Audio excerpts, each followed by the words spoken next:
Surah Ibrahim was a surah that was revealed in the later days or the latter days of Mecca, and this was a time that was very difficult upon Rasulullah sallallahu alaihi wasallam. The story of Surah Ibrahim is Allah subhanahu wa ta'ala's way of telling the Quraysh that have you forgotten the fact that where you currently reside, where you currently live, is the same place where Ibrahim alayhi salam came and he resided and he was able to establish Tawheed and monotheism. Have you, the people of the Quraysh, forgotten about the stories of the past? And Allah subhanahu wa ta'ala in the same surah, He tells them, أَلَمْ يَأْتِكُمْ نَبَأُ الَّذِينَ مِنْ قَبْلِكُمْ قَوْمِ نُوحٍ وَعَادٍ وَثَمُودٍ وَقَوْمُ إِبْرَاهِيمَ وَأَصْحَابِ مَدْيَنَ وَالْمُؤْتَفِكَاتِ. Have the stories not come to you? Meaning that Allah subhanahu wa ta'ala, this is His way of rhetorically asking the Quraysh. The Quraysh were very familiar with the stories of Ad. They knew the stories of Qawm Thamud. They knew the stories of the past of Ibrahim alayhi salam and so forth. And so Allah subhanahu wa ta'ala is telling them that if you think that you are the ones who are in charge of Mecca, you're mistaken.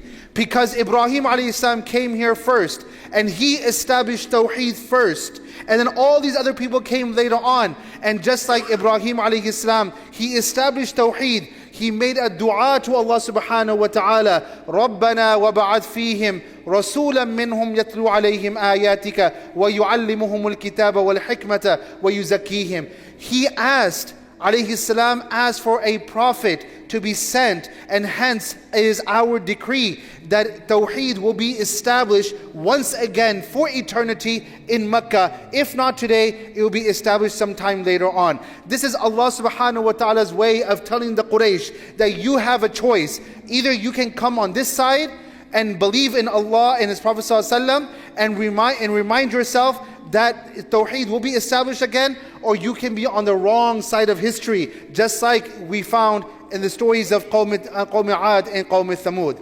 Surah Ibrahim primarily highlights two important things: the blessings of Iman, the fruit of Iman, and how Iman benefits a person.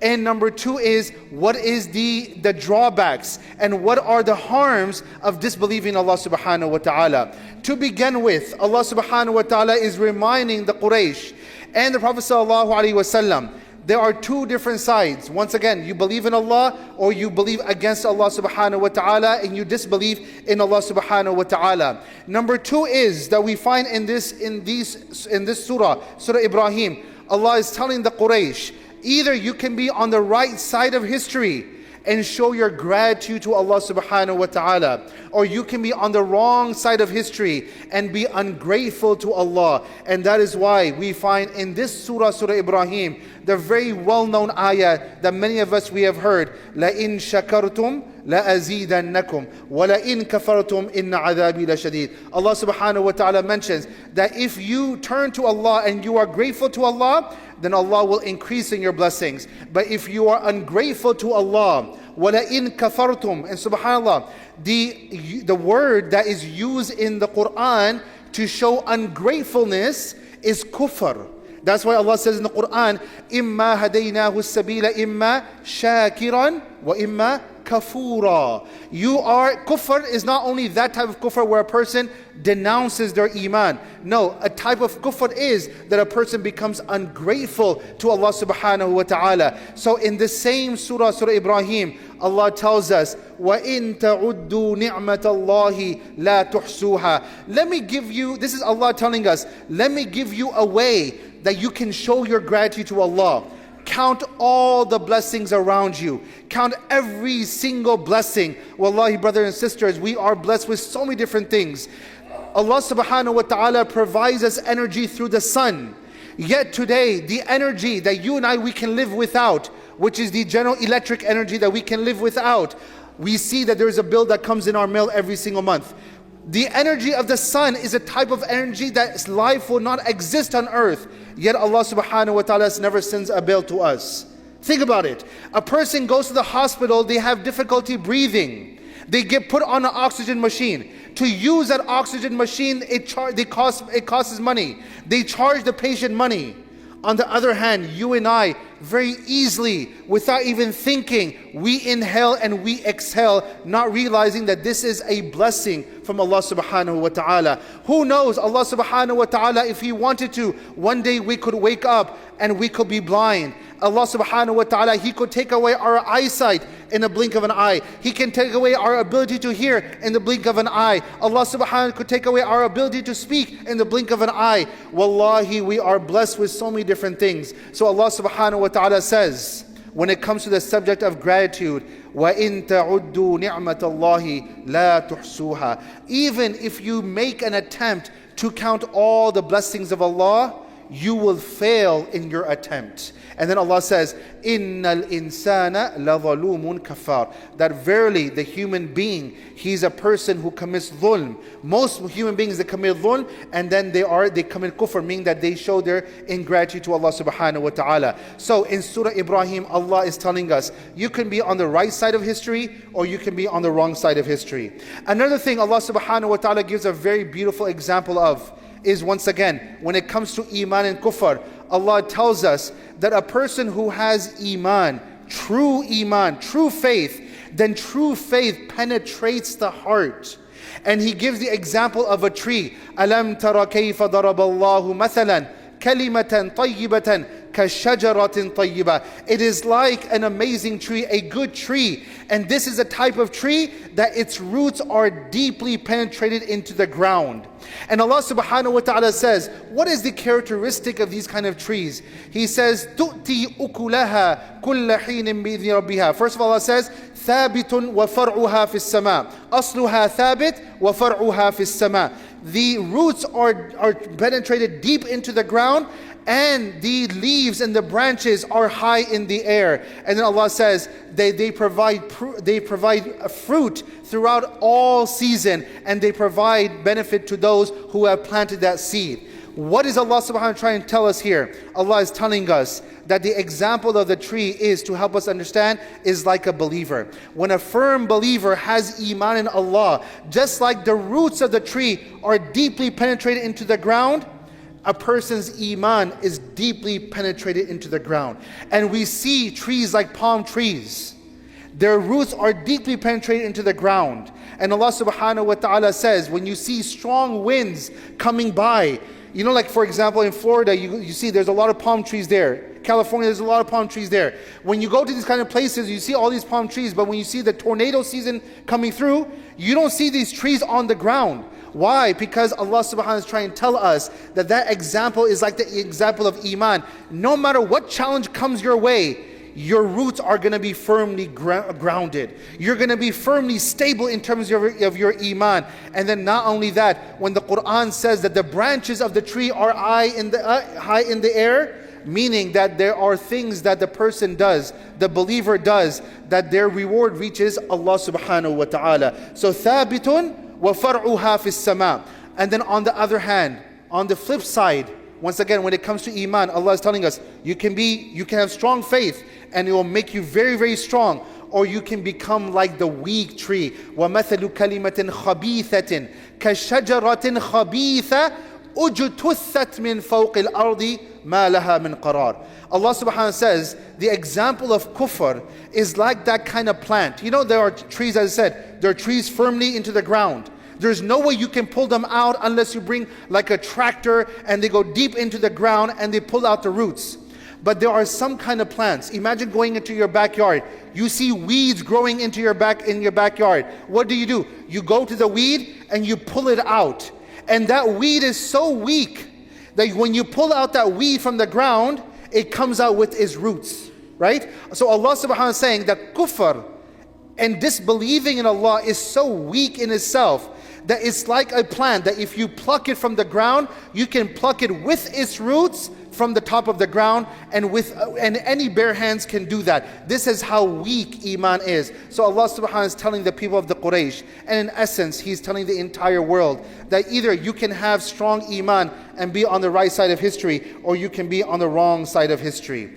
And then Allah subhanahu wa ta'ala, He reminds the people of the Quraysh You can be on the right side of history and believe in Allah. And what do you get when you believe in Allah? Allah subhanahu wa ta'ala will make other people love you, will make other people appreciate you.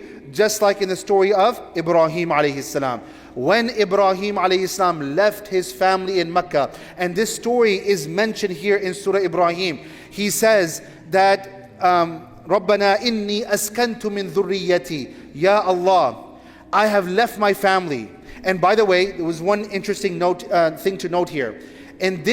Before this, Allah subhanahu wa ta'ala says about Ibrahim alayhi salam, that he said to Allah, that وَإِذْ قَالَ إِبْرَاهِيمُ رَبِّ اجْعَلْ هَذَا الْبَلَدَ آمِنًا, Ya Allah, make the city safe, okay, and provide rizq to the city. This was the initial dua of Ibrahim alayhi salam. He left his family and he was gone. He came back another time, and this time he constructed the Kaaba. This time after he constructed the Kaaba, again he had to leave. This time he made this dua, رَبَّنَا إِنِّي أَسْكَنْتُ مِنْ ذُرِّيَّتِي بِوَادٍ غَيْرِ ذِي زَرْعٍ عِنْدَ بَيْتِكَ الْمُحَرَّمِ. This time in the dua of Ibrahim alayhi salam, he mentions his house. And then he says, رَبَّنَا لِيُقِيمُوا الصَّلَاةَ فَجَعَلْ أَفْئِدَةً مِنَ النَّاسِ تَهْوِي إِلَيْهِمْ. Ya Allah, I did this. Ya Allah, make them from amongst those who establish their salat, and they are liked by other people. So Allah subhanahu wa ta'ala is telling the Quraysh, you can be on the right side of history and believe in Allah, and you will be cherished, and Allah will grant you many blessings. Or if you are on the wrong side of history, then listen to this very carefully. In this dunya, you will commit dhulm because you don't believe in Allah. You will commit dhulm against the Muslims. And if you commit dhulm against the Muslims, then remember very loud and clear, Allah is not unaware of the crimes and the atrocities that you are committing. And this is an ayah that goes for every single zalim. Even today when we see what is going on with our brothers and sisters in Gaza, wallahi, we remind ourselves, لا تحسبن الله غافلا عما يعمل الظالمون إنما يؤخرهم. Allah is giving them a chance because that day will come where Allah subhanahu wa ta'ala will send down His wrath upon these people, and Allah subhanahu wa ta'ala will hold them accountable very firmly. May Allah subhanahu wa ta'ala hold the zalimeen accountable firmly in this dunya and the akhirah. Aamin Rabbil Alameen. Allah subhanahu wa ta'ala is telling these people, in the akhirah, you don't believe in Allah, you will commit dhulm against the Muslims. In this dunya, you might get away with it. In the akhirah, you're going to be held accountable. But then, there's a human thing. There's a human nature. When your backs are against the wall and you're now in trouble, you like to blame someone else. You want to blame someone else. You're trying to find someone to put the blame on. And this is where in the same Surah Ibrahim, there is an ayah known as the khutbah of shaitan. Known as the khutbah of shaitan. Meaning that once the people, they go into the fire of Jahannam, when their matter has been decreed, and their matter has been settled, and they're in Jahannam, they all are going to start blaming one after another. That you told me to do such and such, and you told me to do such and such. And we find many stories in the Quran. فَقَالَ الضُّعَفَاءُ لِلَّذِينَ اسْتَكْبَرُوا وَقَالَ الَّذِينَ اسْتَكْبَرُوا لِلَّذِينَ اسْتُضْعِفُوا. The weak are telling the elite are telling the weak that we did not tell you what to do. And then they all will come back to shaitan. And Allah subhanahu wa ta'ala says, وَقَالَ الشَّيْطَانُ لَمَّا قُضِيَ الْأَمْرُ إِنَّ اللَّهَ وَعَدَكُمْ وَعْدَ الْحَقِّ وَوَعَدْتُكُمْ فَأَخْلَفْتُكُمْ. I made a big promise to you. I talked a big game in this dunya, but I broke all my promises. I made these promises no doubt to you in this dunya, but I'm telling you, I broke all my promises. Allah is telling the people of the Quraysh, you want to be on that side? Do you really want to be amongst those who are going to be the recipients of the khutbah of shaitan and the statement of shaitan? Don't put yourself in that kind of situation. Allah then says about shaitan, that what will he say? وَمَا كَانَ لِيَ عَلَيْكُم مِّن سُلْطَانٍ إِلَّا أَن دَعَوْتُكُمْ فَاسْتَجَبْتُمْ لِي. He then says that all I did was, I just put a word in your ear and you followed. I never forced you. I never forced you to follow me. And then he says, فَلَا تَلُومُونِي وَلُومُوا أَنفُسَكُمْ. Don't blame me, but blame yourselves. مَا أَنَا بِمُصْرِخِكُمْ وَمَا أَنْتُمْ بِمُصْرِخِي إِنِّي كَفَرْتُ بِمَا أَشْرَكْتُمُونِي مِنْ قَبْلِ إِنَّ الظَّالِمِينَ لَهُمْ عَذَابٌ أَلِيمٌ. So this is what shaitan will say to these people in the fire of Jahannam. And think about it. When shaitan absolves himself, that you cannot blame me for the things that you have done, where are people going to go? There's going to be only disparity in the fire of Jahannam, and they will suffer immensely in the fire of Jahannam. So Allah subhanahu wa ta'ala is telling us, O people, O Quraysh, and in essence, Allah is telling the entire world. When you look at Surah Ibrahim, it tells us about gratitude. Are you on the right side of gratitude? Or are you going to be amongst those who are ungrateful to Allah? When it comes to Iman, are you going to be amongst those who believe in Allah? Or are you going to be amongst those who disbelieve in Allah? Are you going to be amongst those that your Iman is firm? Or you're amongst those that you disbelieve in Allah? And Allah is telling them, your disbelief in Allah is very weak. Your aqidah is weak. Your faith system is absolutely weak. And finally, Allah subhanahu wa ta'ala is telling them, you can be on the right side of history and believe in Allah, and Allah will grant you prosperity. Or if you commit dhulm and you disbelieve in Allah, then you might not suffer in this dunya, but most certainly you will suffer in the akhirah. And after you go to Jahannam, there is no one. You go to shaitan, shaitan is going to absolve himself. So this is what Surah Ibrahim is in a nutshell. It's not a very long surah, it's 51 verses, but it's a jam-packed surah from beginning to end. I ask Allah subhanahu wa ta'ala that He makes us amongst those who are firm in their iman. May Allah keep our youth and our upcoming generation, their iman firm in faith, and firm on the Quran, and firm on the sunnah of Rasulullah sallallahu alaihi wasallam. And I ask Allah to protect our current generation and the upcoming generations from the fitnas that may occur. I ask Allah subhanahu wa ta'ala to make us from amongst those who are always on the right side of history and not on the wrong side of history. Ameen Rabbil Alameen. Wa jazakumullah khair. Assalamu alaikum wa rahmatullahi wa barakatuh.